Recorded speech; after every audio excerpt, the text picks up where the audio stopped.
presume that we agree that there's not much to say about it, really. The Accra, and I understand it's not only Accra. I'm getting text messages from elsewhere saying that the filth is not only a matter of Accra. Accra is engulfed in filth. That's all I can say. And the mayor held a press conference and told the whole of the city, the Millennium City, that's he loves to call it Millennium City, that it will take us about a year to resolve all the problems. The garbage collectors are unable to do their work. They were not paid. Huge sums of monies were owed over a long period of time. Part of it has been paid now, and they are supposed to get back to work and get their problems solved. Some say Parliament is also not showing so much of interest to get this thing corrected. I don't know. Maybe where you live, the filth has not gotten there yet. Every part of Ghana is engulfed in filth. It's not just Accra. Every part of Ghana. Be it Kumasi, Accra, Tamale, Takrade, every part of Ghana. So you are a representative in Parliament. What have you done about it? I think you should not blame Parliament. You should blame government. In fact, the blame is put squarely on the shoulders and the wheels and the head of government. Okay? It is not about the executive. It's not about Parliament. Is it not the local authorities whose job it is to ensure that these things are taken care of? It is the duty of the executive branch of government to ensure that whatever resources we have given them and whatever promises they have made, it must be kept. Let me give you a background to all these things. NDC came in 2008, if you read their manifesto very clearly, to say that, well, the country is engulfed in filth and that the economy is being run down, and they will ensure that at least these two things, they correct them. For the economy, they said, well, it will take about 4 years to correct the imbalances. 6 years down the line, we are being asked to go to stench to help solve that problem. So they have accepted they have failed. So leave that one. Let's go to the filth. 6 years down the line, after saying that they will clear the filth in Accra within 100 days of taking office in 2009. 100 days, that's 3 months, basically, or 3.5 months. 6 years down the line, we are being told that they have again failed. So you put that one as well. So we're dealing now with 2 big failures. But let's narrow down to the filth.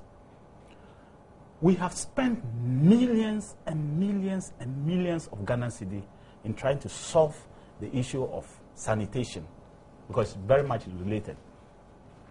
Remember that the large chunk of this Assembly Common Fund is being used to pay this sanitation.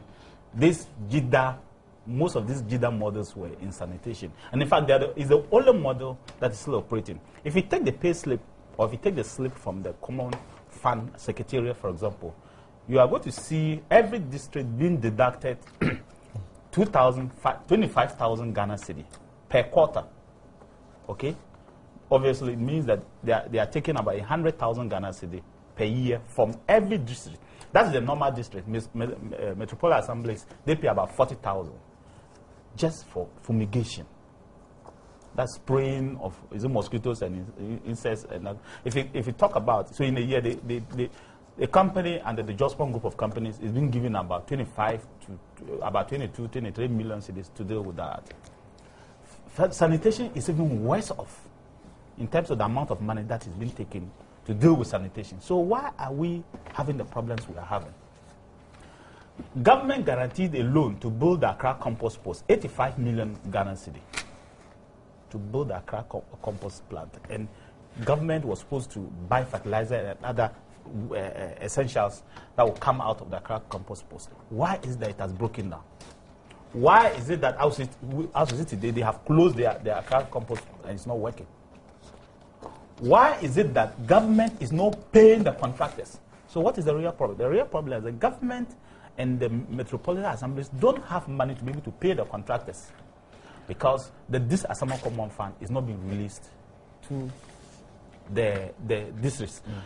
Even if it is released, the deductions are so much and the directives to even deduct more for street naming is so much that they have barely no money to pay the contractors. And I'm not sure if you are a contractor, you are being owed 2-3 years and you expect the contractor to work. So now the city is being engulfed in filth. Go to Makola and see the stench, the smell that we emanate from you. see the filth that will lead into malaria, because it's a multiple effect. Once the place is dirty, people begin to get cholera. And you know, we are going to sit down in the next 3 months, cholera will break out, and then we are going to spend more money treating our citizens. We don't have to sit down. What should be done? I am saying that government should prioritize their activities. Government must stop looking for money to be able to do free education when you don't have money to even clear the filth. Government must stop giving more promises that I'm going to give free school, free shoes to school children when you don't have money to clear the filth. That you promise to clear the filth, you have not even been able to clear. And what government is doing is that, well, we are going to look for votes. So because of that, we'll give free education, we'll give free shoes, we are going to give free this. When people, you cannot even get money to pay the contractors. So the fault is surely that of the government. But solution, I'm very clear in my mind that we can solve this very, very easily. Okay, government should release the share of the district common fund to the assemblies. If government collects 80 million, for example, if government was supposed to collect maybe 100 million and you have collected 80 million, share the 10% to the district assemblies. Give them their share. If you cannot give them their share, that's where our problem is. 2, we have what we call from the oil fund, we have what we call the stabilization fund. Stabilization fund is essentially to shore up any government when you are in trouble. And I've always told the government that heritage fund, leave it, but stabilization fund, you can come to parliament and make a case that because of this specific thing, and we are in trouble, we want to take this part of it to be able to solve that problem. I'm not to tell government to be able to what to do, but I think that it is very much solvable, and we can solve that. But the blame of the garbage and the blame of the filth is the fact that the NDC have failed in that respect, and they cannot blame anybody about it. It's becoming an annual ritual, Dr. Park, where we are told this year, for example, the AMA boss tells us that next year, around this time, all of this will be cleared. We'll come back to next year around the same time, and all we will have, most probably, will be another announcement telling us about the difficulties, repeating to the country what the difficulties are with making sure that the sanitation is taken care of and taken care of properly. It sounds to me it's failure of leadership. Samson, first of all, I don't think that I would accept that premise. If I were to do that, then we are narrowing the definition of leadership. And I don't also agree that, the fact that government organized a national economic forum to look at a consensus on the way forward in terms of what we need to do to recalibrate the basic fundamentals of our economy, given current realities, is an indication of failure. I don't accept that. And if you look at the range and the caliber of individuals and entities who went to that economic forum, you would agree that it was something that was worth the effort to get all of us on board to do what we all know we have to do to move the nation forward. Now, the issue of garbage is what my brother Nitu used as a second example to suggest government failure. Admittedly, we have a problem with sanitation. And truthfully, as Kwekubaku, senior comrade, will probably, go to his archives and the problem was not demonstrate. Identified today. That is the point. They have a problem. We have always had everything a problem. you promise is not only sanitation. We have always had a problem. I remember Samuel Ofosuampofu as local government minister organizing a particular a seminar of sorts, and then ministers, MDAs, they were all there, and they came out with a policy on environmental sanitation. There were timelines to deal with all of these issues. That's the reason I say it sounds to me this is failure of leadership. We have challenges, and we must admit, because these are visual. There is a visual evidence and to show that we are having challenges. Is it the case that we should be thinking about what should have been done in the past, or we should be concentrating on what we can do now to deal with the immediate situation and to look at what we can do to ensure that this does not keep reoccurring, as you have said? I would say yes. And I think that is what government is trying to do. Even within the context of the recent crisis in terms of the breakdown one of the garbage processing plant and the fact that those who are supposed to service us in that industry decided to withdraw their services as a result of the delay in payments. Government is doing what it can. As you said earlier on, the mayor has come out, he's held a press conference, he has indicated that he's making some money available. My own sources indicate that within tomorrow's week, it is likely that the Ministry of Local Government will be putting forth some reasonable chunk of money as part of the effort to deal with we the didn't have immediate. to get here. We didn't have to get here.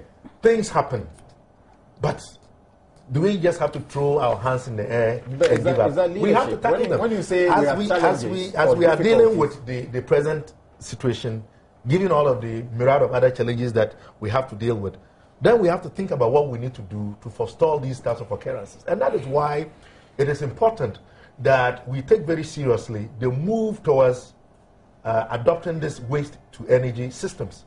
I, for example, do not see why we cannot allow every district or municipality to have at least one or two plants where garbage will be processed in a way that would even add value to it, to even entice people, rather than throwing garbage everywhere, to organize it and take it to these garbage processing plants where they can even sell their garbage for money. I see. So we have to adapt. But Samson, the man is an advisor to the president. Or? So I shouldn't share these that I'm telling you? Tell the president. Who says that the president is not aware? So let's see the actions. I am called a presidential staffer, so that should tell you that this that I'm saying, these are conversations which are taking place. And in fact, the late PV Obeng that we all speak about very highly, he played a very instrumental role in some of these processes. And sooner or later, you are going to see that some districts are going to be having their own plants where garbage is going to be processed, to produce fertilizers, even some types of, if you like, fuel and other useful substances. But we also have the personal attitude, which compounds what otherwise should not be out of hand. I mean, look at our attitude. You go to even the so-called plush parts of this country and this town, the East Lagos, the Jolos, and other places, and just see how careless people are in terms of the lack of proper attention to the management of their waste. So while we are looking at perhaps a lapse in the system, and perhaps we are also looking at the delays in payments, which caused those who are supposed to provide this service to withhold their service, and those are going to be resolved. Our attention is not to focus on the short term, but to look at how we can resolve the immediate situation and to put in place the mechanisms to ensure that we deal with this issue once and for all. Yes. And I'll say this, Dr. Pat. I'm familiar with what you have just said. It's been, a song. He's talking, not thinking about just immediate, but look at long term. And I'm saying that we have heard this over and again. If the president appoints district chief executives and mayors, and this is their job, and they are unable to deliver cleanliness in the city, we don't have to praise them. Yeah, sure. Yeah, but this particular issue, of refuse generation, refuse collection, refuse disposal, and also deposition is a whole cycle. And in discussing sanitation, it's just a fraction of an overall sanitation problem.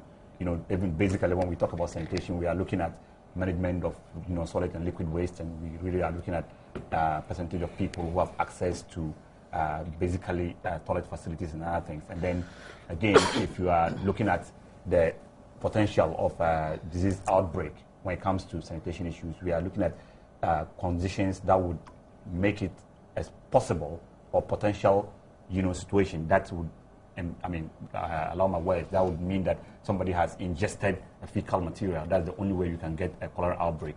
So normally, when you have a refuse situation where dumps of refuse are around, it wouldn't ordinarily lead to a cholera outbreak. But it's a problem, and we must address. Now, in addressing these things, there are certain fundamentals that we have to understand and consider in planning. So we are looking at our overall, zonal plan of, say, various particular locations like AMA area. We have to get a zonal plan. And the zonal plan would map out the various locations of dumping sites because it's a major consideration. Now, what I have seen in my review of the data in the planning area of AMA, I've noticed that there are two, schemes. That there's an old scheme. The old scheme was very elaborate, which had demarcated points of dumping sites. Now, as a result of continuous redemarcation of districts, you realize that AMA in the new scheme doesn't have a single plan for a dumping site. It's a major challenge. So this thing has to be worked out. The last dumping site was within the La area, and the La is now out of the AMA. It's on its own as a district. We need to get agreements between various districts about how we are going to dump our refuse. That's one. And then two, population growth and also migration. You realize that the number of, as the population increases, the amount of waste that is generated is going to increase. And there must be a commensurate plan to be able to contain this kind of refuse that's going to be generated. And that plan should not be just put at the doorsteps of the executive. It's a collective responsibility as a people, and we need to understand that when you generate waste, management of that waste is your responsibility as well. And as we are all suffering the stench, it's not only government officials that are suffering the stench. We must all come on board to ensure that thinking is brought into bear, contribution, whatever way that we are going to contribute, to ensure that this particular health situation is handled. If we do not do so, if we fail to do so, at the end of the day, all of us are going to have the problem at our hands. But that is not to say that government must take, the leadership, must take, the bull by the horn and ensure that elaborate plan that would involve the, generators of waste as well as, those who are supposed to convey the waste. I'm talking about the private sector players that are involved in these processes. All these three entities must work together and come out with a comprehensive strategy to address this thing once and for all. Quickly, I still stay where I am, that I cannot understand why the mayors and the MCs or DCs cannot deliver this simple, project of making sure that waste is managed and managed well. Yes, so indeed, that is why I don't even want to comment. I'm fatigued. Year in, year out, we discuss this matter. We get the same prescriptions, the same technical analysis and everything. That's what we've been doing for the last 20 years, if I recall, relative to this particular subject. I think those who have been entrusted with the responsibility to deal with these things, in terms of leadership role, we all have some role to play. I agree, the attitudes and things, but to be honest, ours is not the real thing. So there are people who are being paid to manage the process. There are people who have elected and put in the right positions to deal with the issue, especially those who have been appointed. If they can't do it, they should resign. You understand? Those mayors and district chief executives and the rest whose jurisdictions are loaded with filth, if they can't do it, they should resign. If it's a question of money not coming, resign. If you've waited for the money and the money is not coming, resign. Because what are you doing there?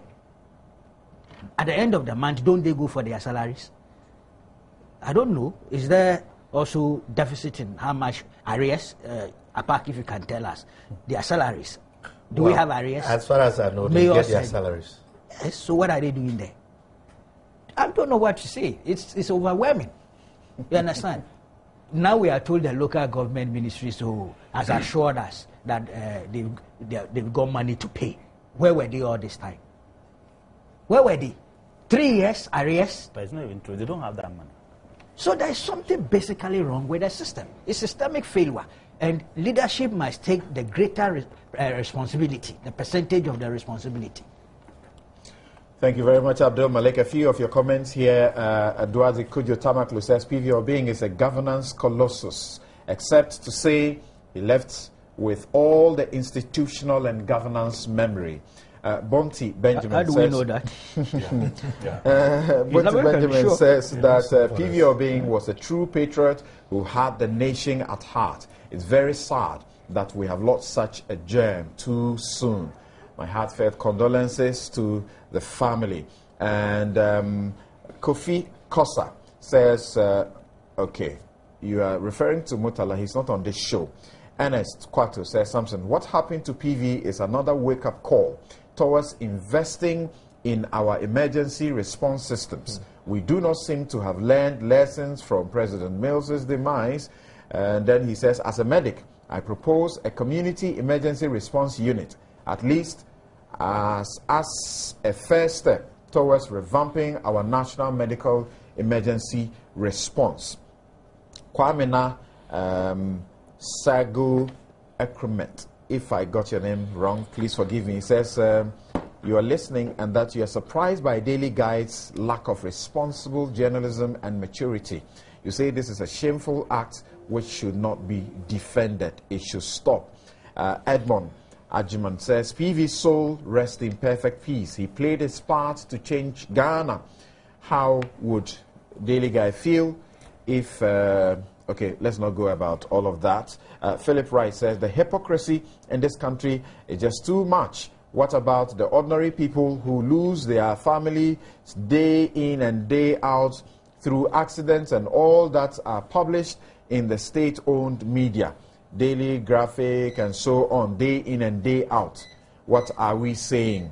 Let's come again about that. And Herbert Hans says, Daily Guide and their vulture journalism. They should do the honorable thing and apologize. Frederick Larson says that let's not be hypocrites. Is it because it is PV obeying? We have state-owned media houses publishing the lifeless bodies of Ghanaians and we have nobody complaining. Why do we do so now? Was PV not instrumental in PNDC to run political power, blah, blah? Okay, thank you very much.